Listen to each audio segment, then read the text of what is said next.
Hey guys, guess I'm having a rough night tonight. It's all good. I'll get through this. Is this better now? I hope so.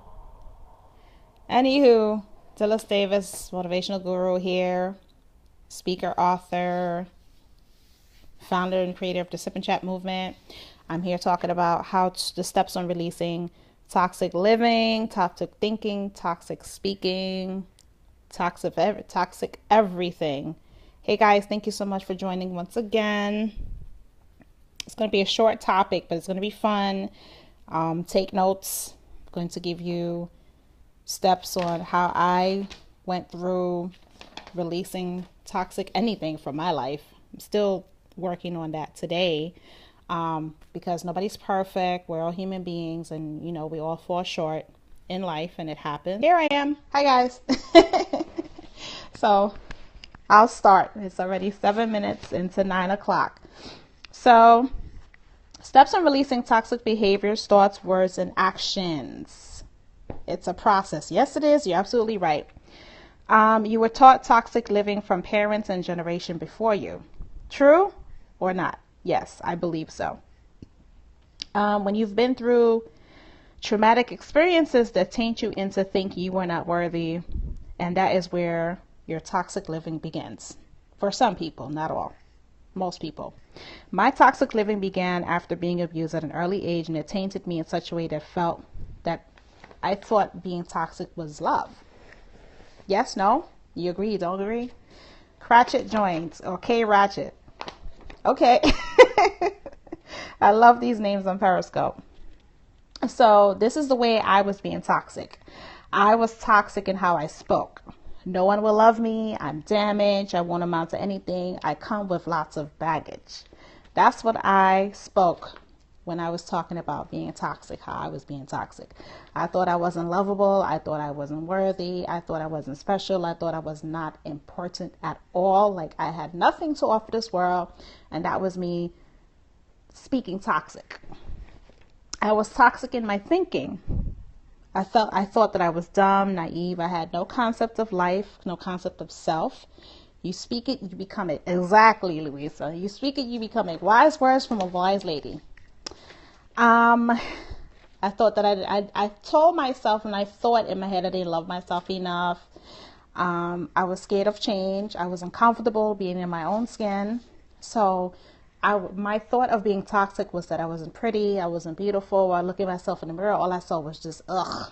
That's how I felt. So I was thinking and feeling toxic. I was toxic in my actions. I was very toxic and very bad in having unstable relationships that were broken because I was broken. So there's a pattern, there's a trend. You're broken. Broke people will be with broke people. Or like they say, hey, hurt people. That was me. I played the victim and made people feel sorry for me so I would not have to take accountability and responsibility for my actions. So that was me being toxic in my actions. I used my abuse to get what I wanted from people. How many of us do that? Bonjour. How many of us do that? We use our abuse or negative experiences. Thank you. Anything negative. Too many girls. Exactly. Hi from London. So yeah, we all used it. We've all done it one way or the other. Like if we're not ready to own up to something, if we're not ready to release certain things, we stay in that toxic mind frame. And it's done some generations. Like growing up, I know some of you may have heard, you're not good enough, you're dumb, you're stupid, you're not going to amount to anything, you have bad grades in school, you have bad grades in school, you're not doing this, you're not doing that.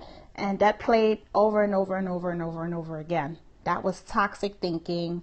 And, you were brainwashed in such a toxic way that is what you became. So, that happens.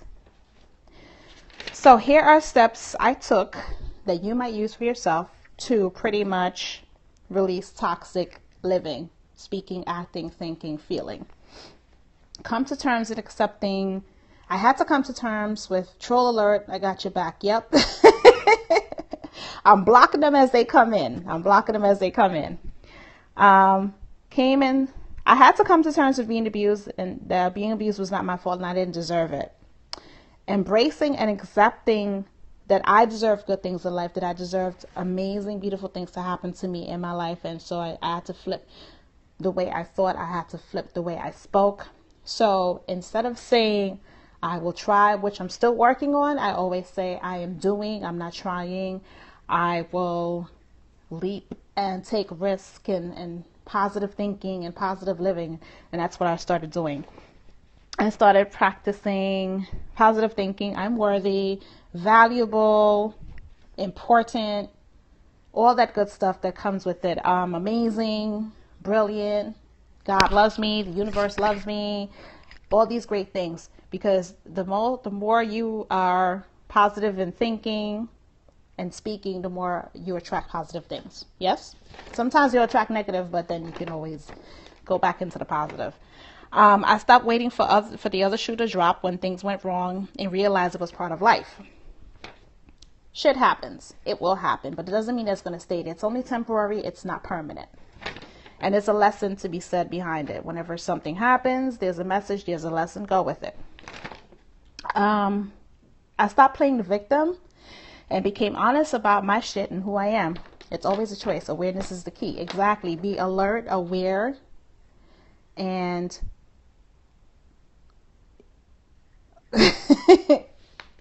troll alert again.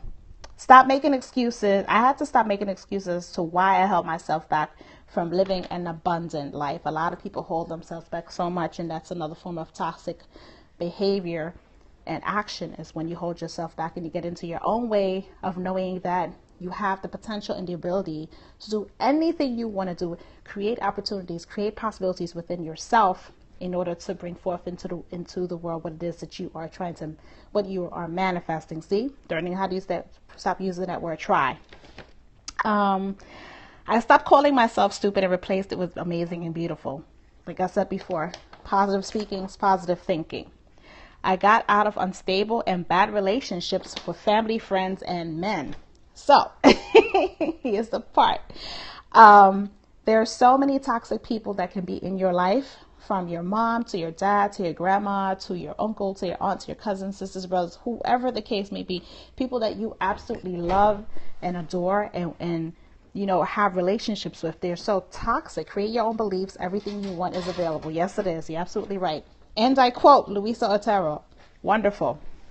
So it's not, yes, family people. Yes. So it's not because you don't love them and you don't want to be around them, but sometimes you have to detach and distance yourself from those people because of the fact that they're so toxic and they want you to join in being toxic.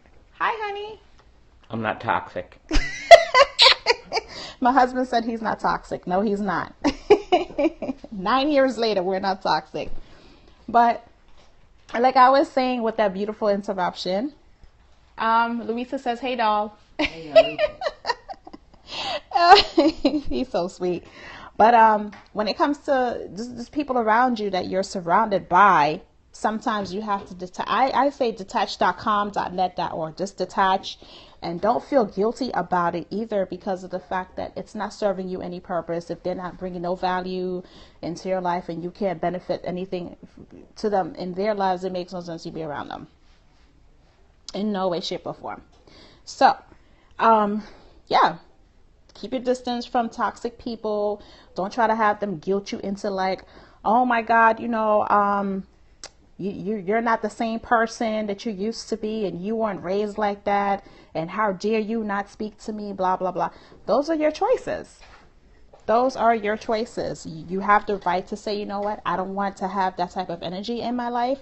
I don't want to have those type of people in my life, because I'm growing and I'm developing on a daily basis. And if you don't want to grow and you don't want to develop, then you know what, that's fine. That's you. I'm going to stay here. You go over there.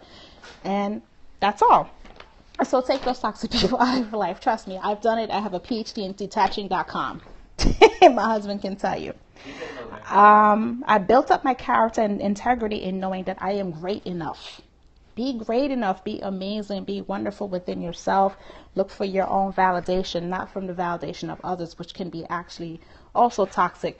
But it depends. If you're looking for validation from another person to say, okay, well, to give you that support and the oomph that you need for you to continue doing an amazing job and a great job, then that's fine.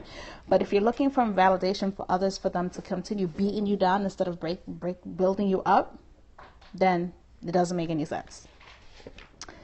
I started living fearless in my fears and practiced being uncomfortable, that fear in order to push myself.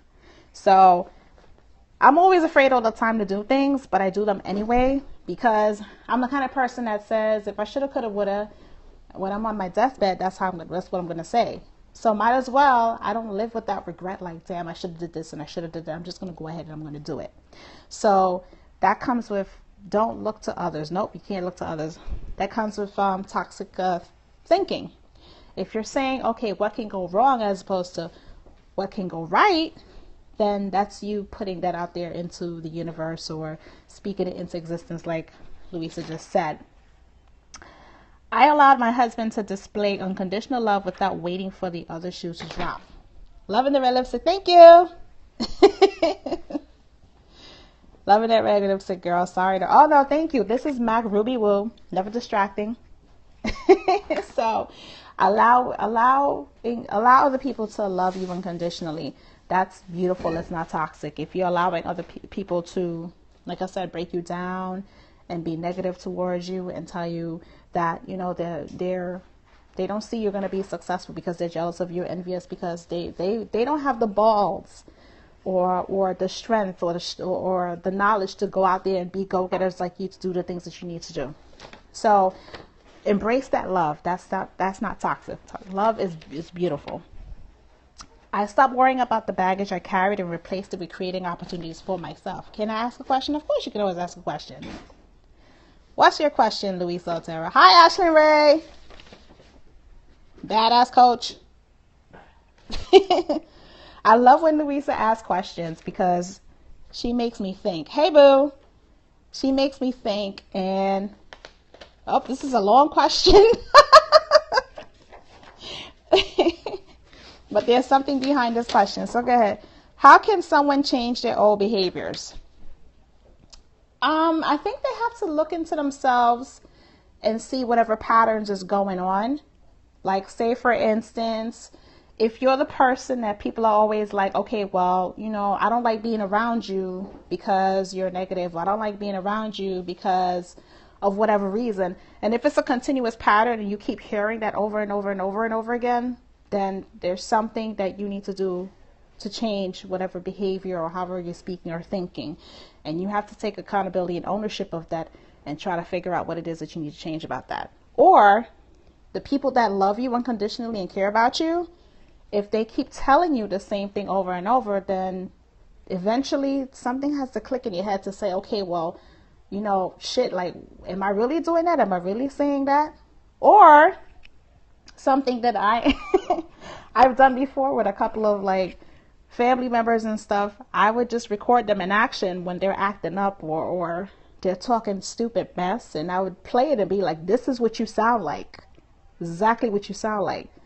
But yeah, a lot of people are in denial about it, and there's not much that you can do. They have to either see it for themselves and try to figure it out, or they have to hit rock bottom and figure it out then. And then at that point, they've pushed so many people away from them that they're going to end up alone by themselves. And I always tell people, do you want to be alone by yourself on your deathbed where you're the only person that gets to experience your last breath? Or would you like other people around you to be there with you to tell you how much they appreciated you, how much they loved you, how much you meant to them? To me, I don't want to die by myself. That's crazy. Like, you know. So, good question. So, as much as this was hard to do, I had to, like I said, remove myself from people who were toxic. Like I said, it's not the easiest thing in the world. Like, I have a whole bunch of people in my life that are toxic, but I chose to remove myself from them. And these are people who I've been around for the last 30 years. So you can only imagine how hard that was for me to say, you know what? After 30 years of fighting and talking and loving and communicating